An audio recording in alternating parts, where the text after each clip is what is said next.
আসসালামু আলাইকুম, আমি ডাক্তার শাহিনুর রহমান।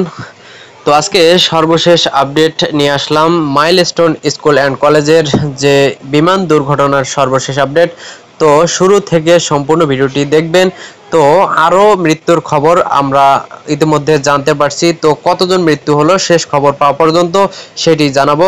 তো আজকে যে বিকাল 5টার সময় লাইভ হওয়ার কথা ছিল, আসলে শুক্রবার আজকে, তো তাই আমার হচ্ছে চেম্বার বন্ধ, আজকের লাইভটি কিন্তু হচ্ছে না। তো আজকে শুনবেন। তো সর্বশেষ কতজন মারা গেল সেটিও শুনবেন। তো রাজধানীর উত্তরার মাইলস্টোন স্কুল অ্যান্ড কলেজে বিমান বিধ্বস্তের ঘটনায় মৃত্যুর সংখ্যা বেড়ে দাঁড়িয়েছে। এই দুর্ঘটনায় রাজধানীর 7টি হাসপাতালে এখনও চিকিৎসাধীন রয়েছেন 50 জন। শুক্রবার 25 জুলাই বিকেলে স্বাস্থ্য অধিদপ্তরের বরাতে সব তথ্য জানান প্রধান উপদেষ্টার সহকারী প্রেস সচিব সুস্মিতা তিথি।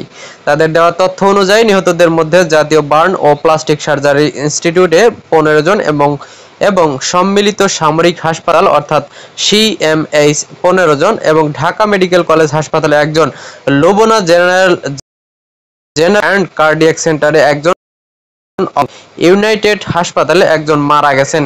কারো মরদেহ হাসপাতালে নেওয়া হয়, আবার কেউ চিকিৎসাধীন অবস্থায় মারা যান। সর্বশেষ শুক্রবার 25 জুলাই দুপুরে 1টার দিকে জাতীয় বার্ন ও প্লাস্টিক সার্জারি চিকিৎসাধীন অবস্থায় মারা যায় মাকিন নামে শিক্ষার্থী। মাকিনের বাড়ি গাজীপুর জেলা সদরের কোনাপাড়া এলাকায়। তিনি ওই এলাকার মোহাম্মদ হোসাইনের ছেলে। প্রেস উইংয়ে আরো জানানো ঘটনায় প্রায় 1.5 শতাধিক ব্যক্তি আহত হন। এর মধ্যে অনেকে চিকিৎসা শেষে বাড়ি ফিরে গেছেন।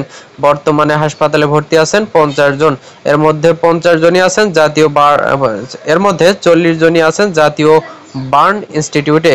বাকিদের মধ্যে 8 জন সিএম এবং একজন শহীদ মনসুর আলী মেডিকেল কলেজ হাসপাতাল ও জাতীয় মানসিক স্বাস্থ্য ইনস্টিটিউটে চিকিৎসাধীন রয়েছেন।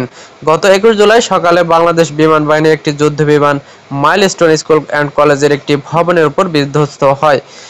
দুর্ঘটনার সময় প্রতিষ্ঠানটির ক্লাসে উপস্থিত ছিলেন বহু শিক্ষার্থী ও শিক্ষক। এই ঘটনায় দেশ জুড়ে শোকের ছায়া নেমে আসে। তো এই হচ্ছে সর্বশেষ আপডেট, আপনারা জানতে পারলেন। তো দেখা হচ্ছে পরবর্তী কোনো ভিডিওতে। সেই পর্যন্ত অবশ্যই ভালো থাকবেন, সুস্থ থাকবেন। সবাইকে আবারও সালাম জানাচ্ছি। আসসালামু আলাইকুম।